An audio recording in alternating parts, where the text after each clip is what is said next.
Ethereum is very bullish right now. It's preparing for its next major move, and I don't know why no one is talking about this information, but I plan on bringing it to the spotlight. So regardless of whether you love Ethereum or you hate it, you're gonna want to know this info because, again, no one else is talking about it, and I really don't know why, because it's gonna have a major impact on Ethereum, and I think that right now we are in the preparation phase for all of this to happen. So if you're new to the channel, welcome. My name is Brendan. I make videos just like this one every single week, multiple times a week, and all that I ask is that if you like the content that I make, consider sticking around, smacking that like and subscribe button. But I want to go ahead and dive on in here and talk about the meat and potatoes of what is happening behind the scenes of Ethereum. Now, normally I'd pull up a candle chart just like this one and do a bit of technical analysis on Ethereum. However, I think it's fairly common knowledge that in the coming months, Ethereum is going to continue to move up and down in price action, and I'm talking about something that is substantially larger than just making a single little trade here. I'm talking about the fundamentals of Ethereum, and in order to properly understand this, we need to look at a couple of its on-chain metrics, as well as a couple of its recent upgrades that it's had. So if you remember back in the merge that happened at the around fall of last year, the issuance of Ethereum was actually reduced by a fairly significant margin.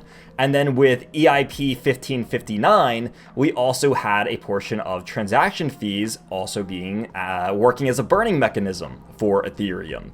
So now what we have is we also have Ethereum not only being more rare, but we're also burning it at the same time. Now, what does this mean and how does it affect the price of Ethereum?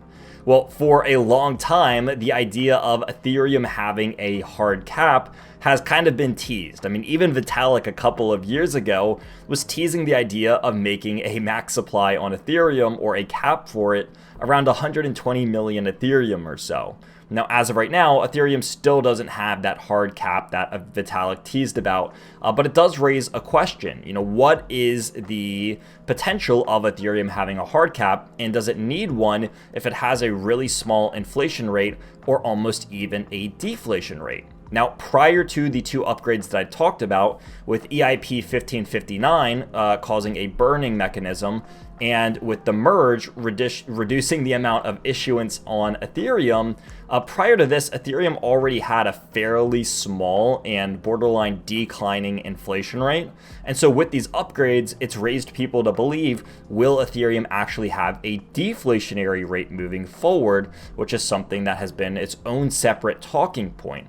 So, we're almost at the point where Ethereum might not even need to have a hard cap, and it might turn deflationary rather than stay inflationary. Now, when we look at the inflation rates of a lot of different things, you look at the dollar right now, the dollar is right around 6% inflation rate.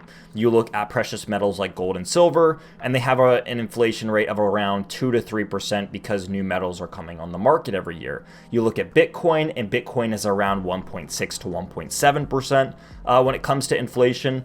And then you look at Ethereum, and Ethereum's inflation rate was around 1.07%. So for a long time, Ethereum, or at least in the not so distant past, Ethereum has actually had a smaller inflation rate than almost everything else that we know.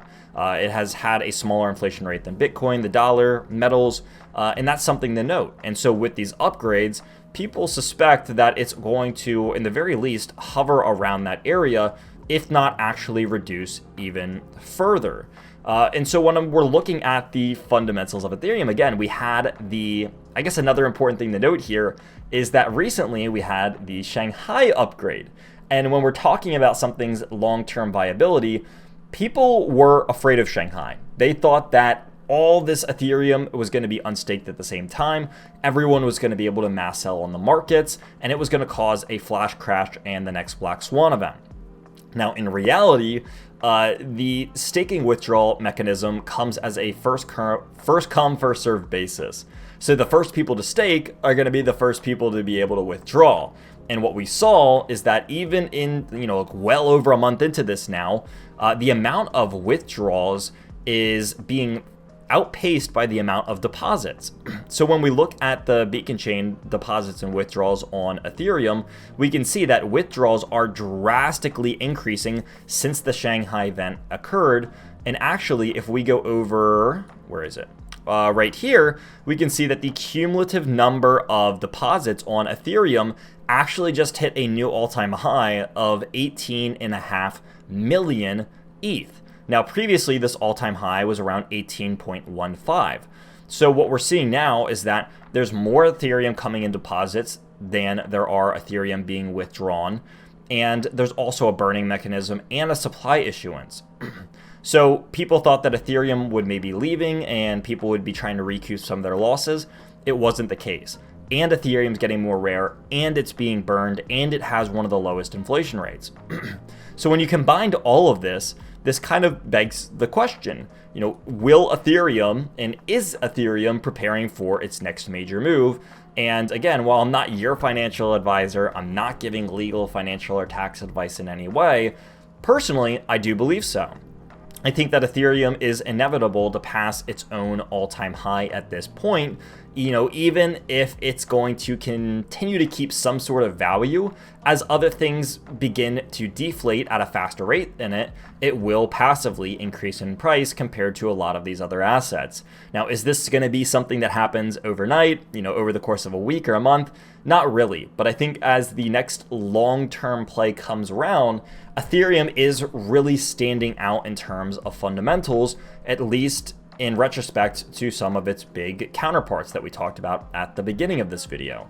So when I'm looking at this, looking to make my next major swing trade or play in a long-term position, I do like the fundamentals here on Ethereum. Now, again, I'm not trashing Bitcoin. I own a lot of Bitcoin. I own metals. Obviously, I own the dollar as well. But it does appear that Ethereum is looking to be one of the strongest plays, in my opinion, and also one of the safest plays because of the couple of factors that we talked about. Again, low inflation rate, lower issuance than previously before, new burning mechanism introduced.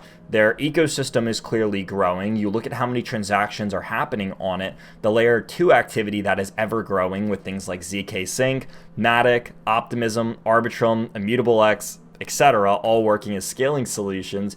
And then we also have the amount of deposits outpacing the number of withdrawals. So if none of that makes you bullish, I'm not sure what else to tell you. Again, it's not my job to convince you of anything. My job is simply just to bring the information to all of you and let you make the decisions for yourselves at the end of the day. Now, is Ethereum perfect? Obviously not, right? We've seen gas prices over the past couple of weeks because of Pepe cause gas prices to go into the hundreds of dollars. So is it perfect? No. But that's why we have a lot of those scaling solutions that we talked about, just a moment ago. And also with sharding coming in the next, I would say probably 2 or so years, it's going to work to increase the efficiency of Ethereum as well. So is it perfect? No. But I do think that it has long-term viability, and these are just a couple of the reasons why. So I hope you all enjoyed this. And again, all that I ask is that if you like the videos that I make, you like the content that I bring, consider hitting that like and subscribe button. I got more content just like this one coming your way. But I hope all of you did enjoy. So if you did, again, stick around. And until next time, I'll see all of you very, very soon.